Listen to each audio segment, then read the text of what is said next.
যত বেশি ব্যাংক হবে তত বেশি সেবাও আমরা পাবো, যদি সেখানে সুশাসনকে নিশ্চিত করা যায়। সেটা তো বাংলাদেশ ব্যাংক আছে সুশাসন নিশ্চিত করার জন্য। সর্ষা ফুলে ভূত থাকলে তো হবে না। এটা বলছে যে ব্যাংক খারাপ হয়েছে, তো ব্যাংক খারাপ হয়েছে সেখানে সুশাসনের অভাব। সেখানে আপনার এই যে বড় বড় যে বিনিয়োগকারী আমরা যাদেরকে মনে করি বা ধরেছি, তারা করেছে বড় বড় বিনিয়োগ সেখানে করে সেই টাকা ড্রেনেজ করে সেগুলা কোথায় গেছে এগুলোর কোনো হদিশ নেই। তো এখন কি দেশে আছে না বিদেশে আছে এগুলো তো আমাদের জানার কথা না, এটা তো সরকার আসলে এটা মনিটরিং করবে।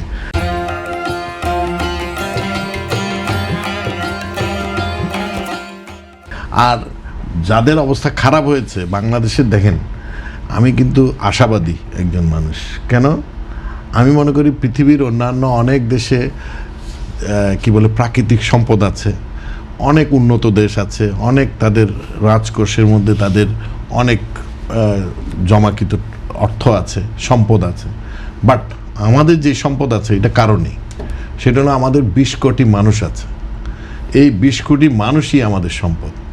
এই 20 কোটি মানুষকে আমরা যদি কর্মের মধ্যে নিয়ে আসতে পারি। এই 20 কোটি মানুষকে তো আসলে ইউটিলাইজ করা যাচ্ছে না বা হচ্ছে না। না যাচ্ছে না, এই তো যাচ্ছে না, তার মানে কি আমরা ইচ্ছা নাই সেজন্য যাচ্ছে না, বা আমরা সেদিকে পরিকল্পনা নাই সেজন্য আমরা যাচ্ছে না।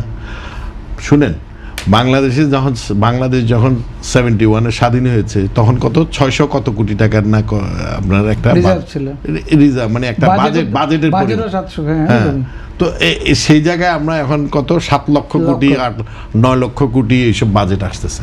তো বাংলাদেশ কিন্তু আমি আশাবাদী এই জন্য হযবরলভাবেই এখানে আসছে, কোনো পরিকল্পিতভাবে আমরা এখানে আসিনি। সরকারি ব্যাংক ছাড়া ব্যাংক ছিল না, প্রাইভেট ব্যাংকে এখন প্রায় 50-60টা ব্যাংক। তো এই যে ব্যাংকগুলো, কেউ বলে ব্যাংক বন্ধ করে দাও, আমি মনে করি বন্ধ করার কি দরকার, এগুলো চলছে তো। যত বেশি ব্যাংক হবে তত বেশি সেবাও আমরা পাবো, যদি সেখানে সুশাসনকে নিশ্চিত করা যায়। সেটা তো বাংলাদেশ ব্যাংক আছে সুশাসন নিশ্চিত করার জন্য। সর্ষা ফুলে ভূত থাকলে তো হবে না। আমাদের তো ধরেন বিভিন্ন ডিপার্টমেন্ট আছে একজনকে আরেকজন চেক দেওয়ার জন্য, সেই চেক দেওয়ার জায়গাগুলো যদি নিজেই দুর্নীতিগ্রস্ত হয়ে যায় তখন তো এখানে সমস্যা হয়ে যায়।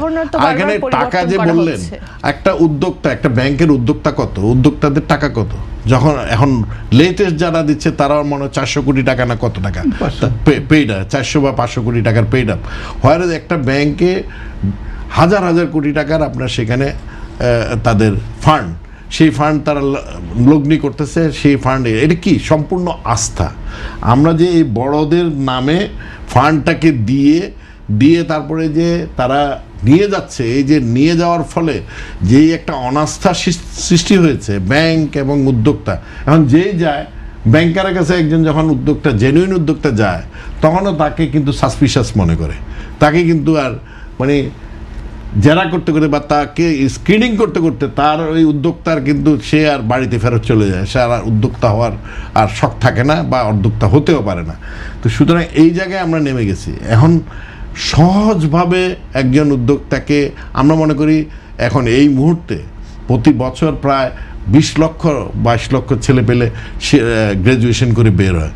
এইটা গত 2 বছরে একটা ছেলেরও এমপ্লয়মেন্ট নেই, বরঞ্চ এখান থেকে অফলোড হয়েছে, যারা এমপ্লয়মেন্ট ছিল সেখান থেকে আরও অফলোড হয়েছে। আমার মনে হয় 50-60-70 লাখ। আমাদের তো দেশে সঠিক কোনো স্ট্যাটিস্টিক্স নেই, আপনি যাই বলবেন এক একজনকে আরেকজন একটা কথা বলবে। এই যে লোকগুলো বেকার হচ্ছে, এই অবস্থা যদি চলতে থাকে তাহলে তো আমি মনে করি যে দেশে যে কি হবে, তাহলে এইটার জন্যই পরিকল্পনা দরকার। আমি এখন বিদেশি চিন্তা না করে আমার দেশে জনগণ আজকে হাঁটি পা হযবরলভাবেও আমরা একটা জায়গায় এসে পৌঁছাইছি। আমাদের প্রত্যেকটা মানুষের ক্রয় ক্ষমতা বেড়েছে। তা আমি মনে করি দেশের বাজার বেড়েছে, ইন্টারনাল আমাদের যে আভ্যন্তরীণ বাজারকে কিভাবে মানে আপনার সচল রাখা যায় সেদিকে আমি মনে করি গভর্নমেন্ট, ব্যাংক সবাই মিলে আমাদের চিন্তা ভাবনা করা উচিত। তাহলে আমি মনে করি এই যে যা আছে, আমরা এই যে একটা ক্রান্তিকালীন যাচ্ছে, আমি মনে করি আমরা তাড়াতাড়ি উত্তরণ হতে পারবো। আপনি দেখেন কোভিডের সময় পৃথিবীর সব দেশে অর্থনৈতিক রেসিশন হয়েছে, অর্থনৈতিক মানে একটা ক্রাইসিস পিরিয়ড পড়ে গেছে। বাংলাদেশে কিছুই হয় নাই, কিছুই বুঝে নাই, কিন্তু লোকজন কারোই কোনো বলে নাই যে আমি খেতে পাচ্ছি না বা আমার ইনকাম নাই, সবই ঠিক ছিল। বিকজ আমার আভ্যন্তরীণ বাজারটা এত বড়, আমার 20 কোটি মানুষের মুখ আছে, হাত আছে, তাদের চাহিদা আছে, প্রত্যেকটা জিনিসেরই কিন্তু আমার, সুতরাং আমার ইন্টারনাল মার্কেটকে যদি আমি সচল রাখতে পারি, তাহলে আমার মনে হয় আগে নিজের বাজারকে আমি কি বলে সমুন্নত করি, তাইলে আমি তখন বিদেশের বাজার নিয়েও চিন্তা করতে পারবো।